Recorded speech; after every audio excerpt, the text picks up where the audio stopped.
Happy Monday, Ram fans! It's that time of the week again. I'm Litos Castro. And I'm Jessica Mendoza. We have a full show for you tonight, so don't go anywhere because CTV Sports starts right now.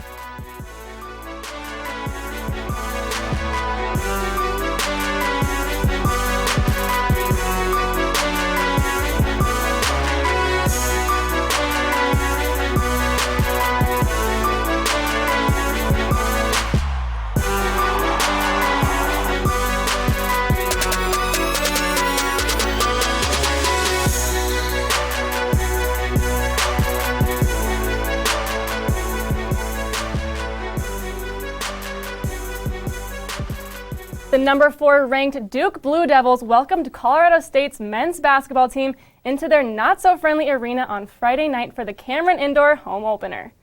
So defense was really the theme of the night for Duke's basketball team. Here we're going to play the highlights and see a little bit of what happened. So we're going to have Vernon Carey Jr. with the big block here that really made it hard for CSU's offense to get into a rhythm, but Cassius Stanley did not have an issue with that. Are you kidding me? Big throwdown for him, and we saw dunks like that all night. It really got Cameron Indoor jumping, and I think that made it so much harder for CSU to just keep going in the game. But CSU's young guys like David Roddy was a good matchup, size even, against these Duke guys. We see him throw one down himself for those Ram fans who traveled down to North Carolina. And Hiron Edwards running down, he sees Isaiah Stevens wide open for the three. Stevens, as also a true freshman, led the Rams with 12 points tonight. You can't have CSU men's basketball highlights without a Nico Carvaccio dunk. Big kind of shift in momentum there, but my personal favorite was the assist off the rim, and Matthew Hurts drops it right in there. The Rams are going to lose that one 55-89, and this is what head coach Nico Medved had to say after the game. I think it took a lot of courage for us to come out here to play this game and, Duke's home opener like this, and we hung in there, and, I think there's some things for us to build on. Clearly, Coach K's got that team playing so hard. I mean, they are committed, and that's what Duke always does. And obviously, we weren't able to get into any kind of offense whatsoever, and they sped us up. And we knew that would happen, probably even to a larger extent than we realized. But again, I really like my team. I thought our young guys got a ton of experience out there today, and I do think there's some good things for us to build on. And this is such a great environment. There's nothing that these guys will see. You got all these freshmen, young guys come out here in their first game on the road in college basketball, and it's like welcome to the big time, guys. And so I made that decision to put them in this environment, and I don't regret that a bit because I did see a lot of growth out there from those guys, and we're going to learn from this a ton, and this is going to help us as we get better and better. Yeah, so definitely a learning experience going out there, playing in that environment. But Trey Jones was really who I want to touch on for the Blue Devils. 15 points, 8 assists, and head coach Nico Medved said he could be the best perimeter defender in the nation, and we really saw that throw the Rams off on Friday night. Yeah, and I don't think anyone really went into that game expecting the Rams to upset Duke out of nowhere, but I think the question then became, what can CSU learn and take away from that game? And you were there. You were there. What did you see that we weren't seeing here? Yeah, I think everything just kind of fell into place as the game went on for Duke. Their second game of the season, their first official game. And I think you're right, no one really expected CSU to come out and have an amazing game, but they did stick together. And I remember talking to Nico Carvaccio after the game, and he said, nothing bad could have come out of this. We did lose, but this was an amazing experience, and I don't think they would have traded that for anything. Well, got to give them credit. They stood with the champs up there, and, let's hope they learn from it. You're right. But on a lighter note for CSU, the volleyball team continues to bring their brooms all throughout the Mountain West as they got 2 more sweeps last week on the road. They battled Fresno State where they got a win over the Bulldogs, holding them to only a .032 hitting percentage. The Rams would go from Fresno to San Diego for a tougher matchup against the Aztecs. San Diego State would make things a little more difficult for CSU as they stayed on their tail closely with over 20 points in all 3 sets. But again, the Rams came through with their 23rd win in a row and stay undefeated in the Mountain West. Now, Jessica, we're at the point in the season, I thought it was interesting, we were debating last week in the newsroom how many they had won in a row, and I think that's when you know you've just made it as a team. That people debate how many you've won versus how good you are to begin with. Yeah, you're right. It's hard to keep up with all the winning that CSU's been doing lately, but I mean, it's just awesome to see them on this run so far. Gotta give them some credit. Right. Well, following a 102-point victory over Chadron State, the women's basketball team faced off with two in-state rivals. First in Greeley, the UNC Bears battled tight with the Rams going into the half, tied at 29. But redshirt junior Jamie Bonarens helped CSU break away and keep the Bears winless, finishing 75-58.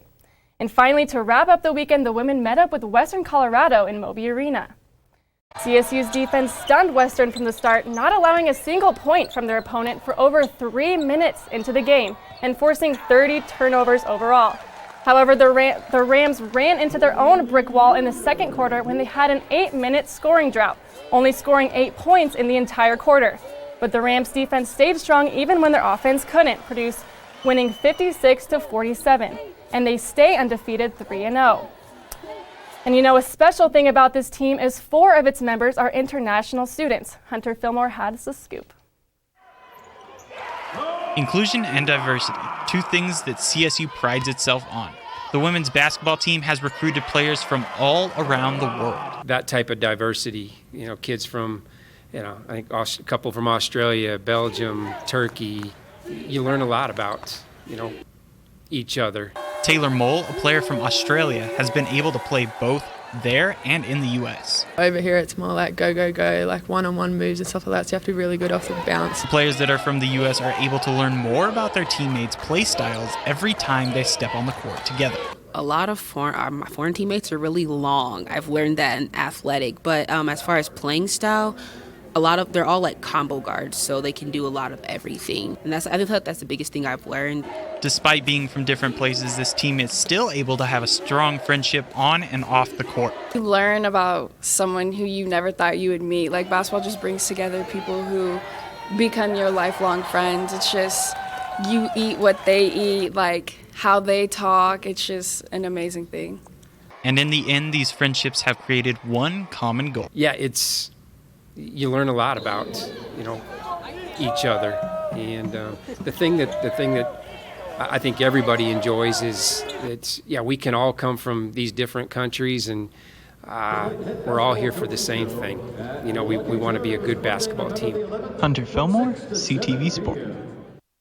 It's something really special to see in that team, and really amazing to watch that group of such diverse people just come together and, make something happen on the court. Yeah, and I really like what CTV reporter Hunter said, that they're all just going towards the same goal. I mean, really, that's what it's all about. It doesn't matter where you're from, but it is awesome that they're all coming together at CSU, where they really try to kind of focus on diversity and bringing people together. Yeah, definitely something really special. But let's talk about golf. You heard me right. The CSU men's golf team has been making big moves lately. In fact, they just won their 3rd tournament in a row after winning the St. Mary's Invitational last Wednesday. It was close when CSU fell behind after 9 holes on the 3rd day of the tournament. However, they would rally back on those final sets there and come away with a 5-shot victory over BYU. After this win, the men's golf team has now jumped up to nation-ranked 18th in golf stat polls and number 8th ranked in Golf Week. Well, Rams, that will do it for our week recap. Make sure to stay tuned because Castro's Cut is up next.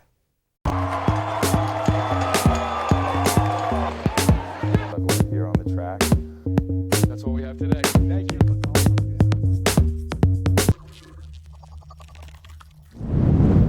How's it going, Rams? Welcome back to Castro's Cut. I am, of course, Litos Castro. We're going to switch it up a little bit this week, and we're going to start off by talking not what's coming up, but what happened last week and something you might have missed. The CSU hockey team taking on Missouri State. Let's break it down right now. The Ice Bears came to town and, well, it got pretty intense. This is night 2 of a 2-match series between the two teams, and you're going to see the first highlight here. Trent Cowden getting passed on, and he's going to take the shot and nails it far post. Let's watch it one more time in good old slow-mo. Gets it back to him near the point. He's all the way back here, just makes one move, takes the shot, finds it through a 2-man crowd, puts it right in the back of the net. CSU takes the lead in the second period. However, jump forward to the third. Missouri State's going to find a response. Centering pass, shot, scores right there. Now it's all tied up at 1. Watch this one more time. Not only is this a beautiful centering pass, but it's a one-handed tip in by Hunter Cooley there. He just barely gets his stick in and nails it for the tying goal. Now, no goal scored in the rest of the third or in overtime, so we go to a shootout. Ben Joseph is the man for the Rams to start them off. They get the first goal. Missouri State needs to respond. You're going to look to Jordan Bratton for it. He's moving in, gets it by Morgan on that near side. And then finally, you got one more man that needs to get the job done. Cade Warner's going to be your guy. Moving in, finds it, bar down, puts it in, the winning goal of the shootout, and the Rams take the win on the second night of the rematch there. Missouri State will fall in the shootout, and that's something you got to give CSU credit for. Tough week last weekend for them, but now, as you might have noticed, I've got a friend with me, Rose Carter, here to join me. We're talking about some CSU football coming up this week. They're taking on Air Force, Rose, and it's going to be a tough one for them. So, Rose, you've got 3 keys for us. Why don't you start us off with number 1? Yeah, so my first key is stop the run. Timothy Jackson for Air Force, he's been having a great season. He's rushed for over 100 yards. As you can see right here, he's doing really well per game the last 4 games. And that's what this Air Force offense does. They run the ball in that triple option scheme, and they do it really, really well. They're number 2 in the nation right now for yards per game, averaging around 323 yards. So it's going to be super important for the Rams to slow down Timothy Jackson and slow down this offense. Yeah, and that's going to be tough for them. They've faced some pretty big opponents this year, and Air Force is definitely one of those higher up there, so going to need to see that containment. Keep us going. Number 2. Definitely. So my second key is the Rams are going to need to get off to a fast start. They've been doing that the last 3 games, and I think it's pretty obvious. It's been working out well for them. They've outscored opponents 66 to 23 in the first half in those games. So it'll be even more important in this game because the Air Force offense, they do run that triple option scheme. So they run the ball and they run out the clock. So the Rams, they're going to have to take advantage of every possession. Yeah, and like you said, the Rams, they have started fast. And, we've seen that from even their first matchup. Mm-hmm. But where they've struggled, we've seen, is they don't finish well. So if they start fast, they might be able to, Air Force is a tough team to slack off, but they might have an extra breather room if they start fast. So you got to agree with you there. Mm-hmm. Finishes off. Number 3. My last key is disciplined play. The Rams, their penalty yards have been about 74 yards per game on average, which isn't too good. The Falcons, they're number 2 in the nation in least penalized. So the Rams, they need to eliminate those mistakes if they want to beat the Falcons this Saturday. And it might just be part of that Air Force mentality coming in with that team is why they don't really have that many penalties. So, staying disciplined, especially when it gets frustrating against such a tough team. You're right. They gotta stay controlled, and they gotta keep it cool on the field there. Mm-hmm. Rose, thank you for coming on. Appreciate it. You know what time it is now? What time? It's time for that top play of the week. Let's roll it. And this is going to be a little bit out of the ordinary for you. You might notice here. So this is Kent State right now. Kalen right now, he is the first player to be diagnosed with autism and to score a basket on a Division I basketball court. And this is truly something special. He gets that basket in there.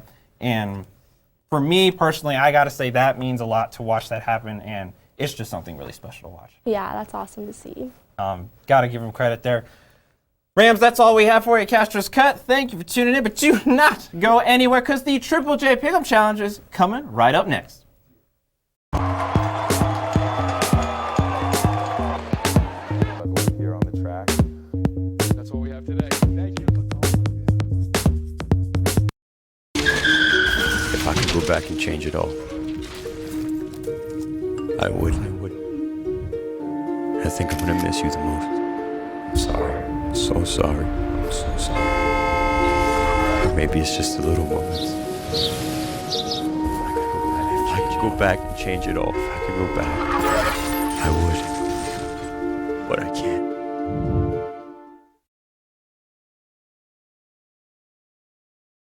Bye-bye.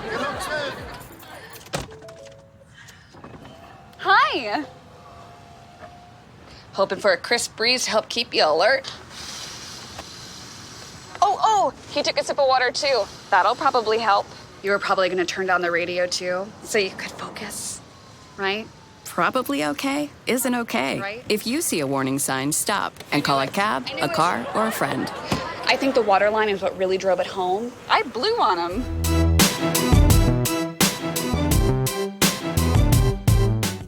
Welcome back from the break, Rams, into another week of the Triple J Pick'em Challenge. I'm joined by the usual cast, and with only 3 weeks left, every pick counts. So let's take a look at where we stand. Yeah. Yikes. Yeah. Yeah. I was told last week I was making stupid picks.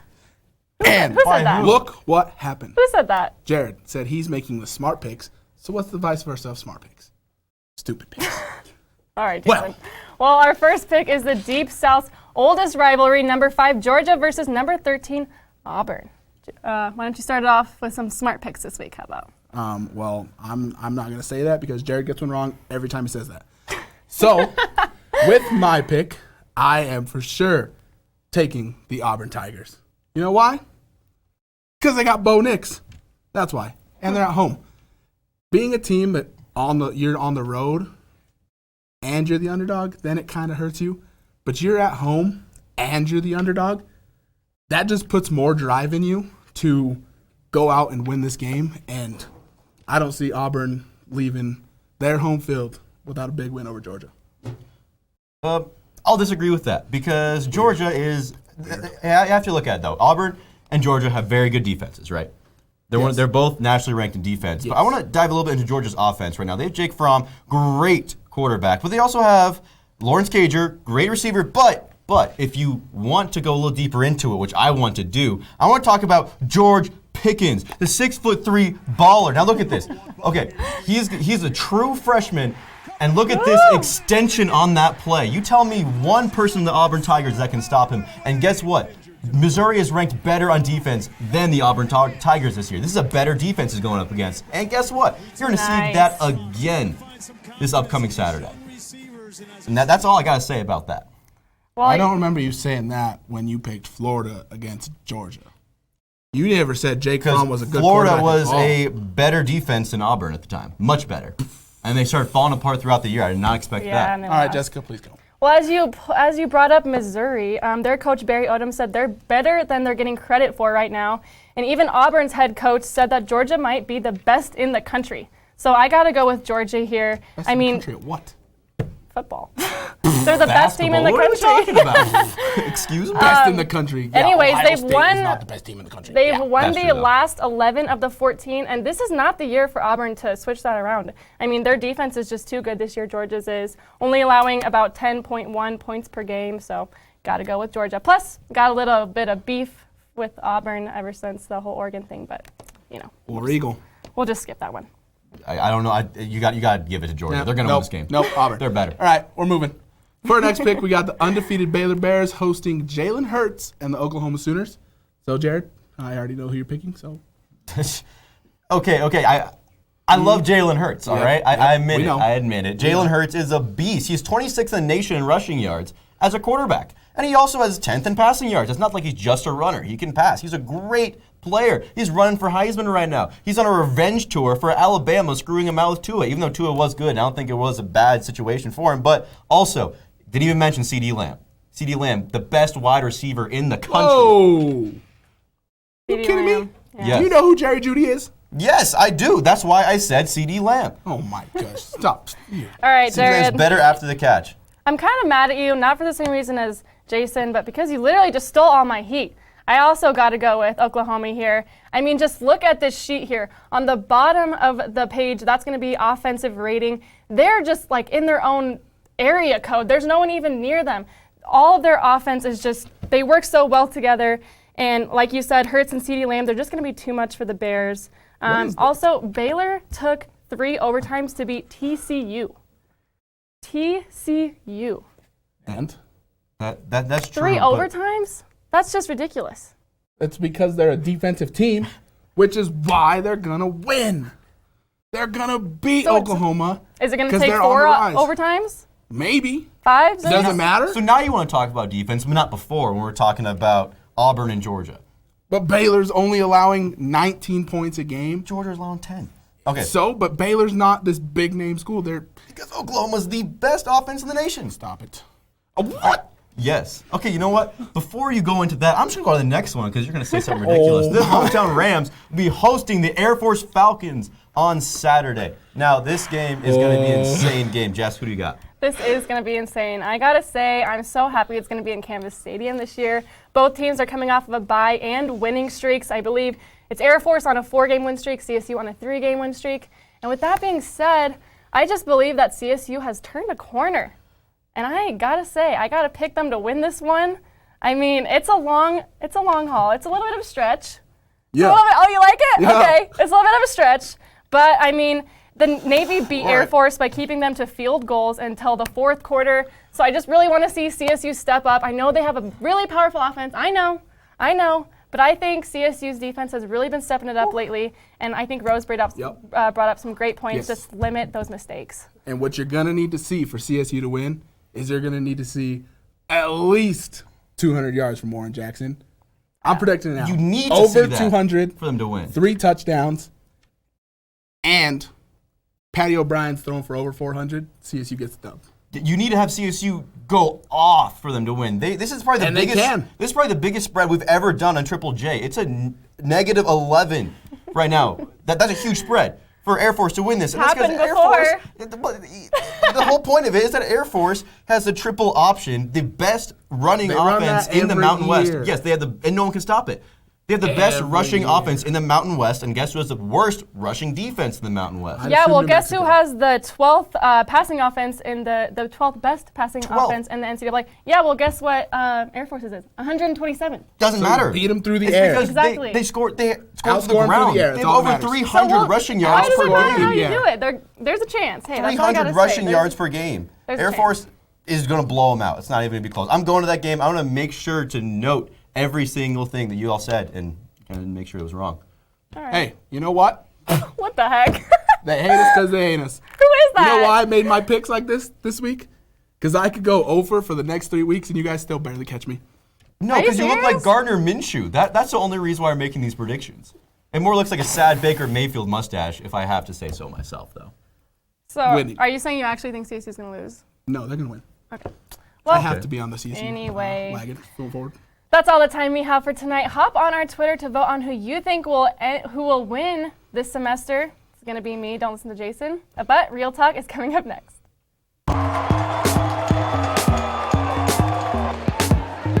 Here on the track.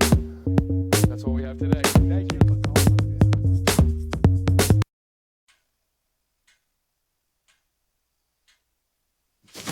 Awkward. I'm the awkward silence.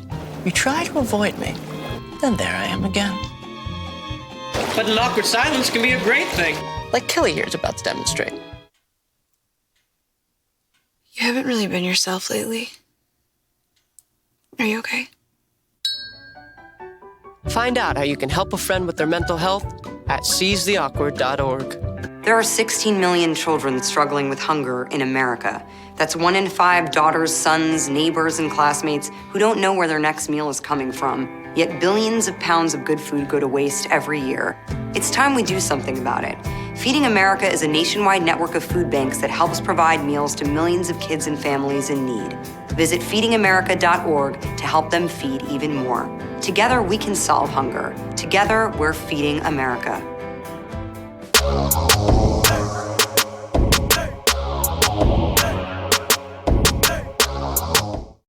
Welcome back, Rams. It's time for some real talk. You know how we do it. Jessica and I have both gotten something from the sports world that might have been a little controversial. But Jessica, I'll let you start it off yet again. What do you got for me? Of course, ladies first. I'm going to pull up this tweet here.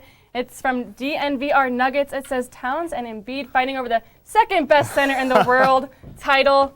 Is that real talk or is that BS? I mean, I'm sorry. That's a good one. I like it. Yes, actually. You know, that is real talk. Yeah. I mean, I think we all know who the number one is. I mean, you got to go. Say you it. got Say it. Can I don't Say it.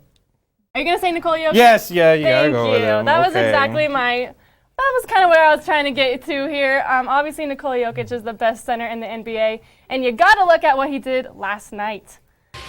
I mean, the fact that the Nuggets can just trust him on the last shot like this, and he's this big guy.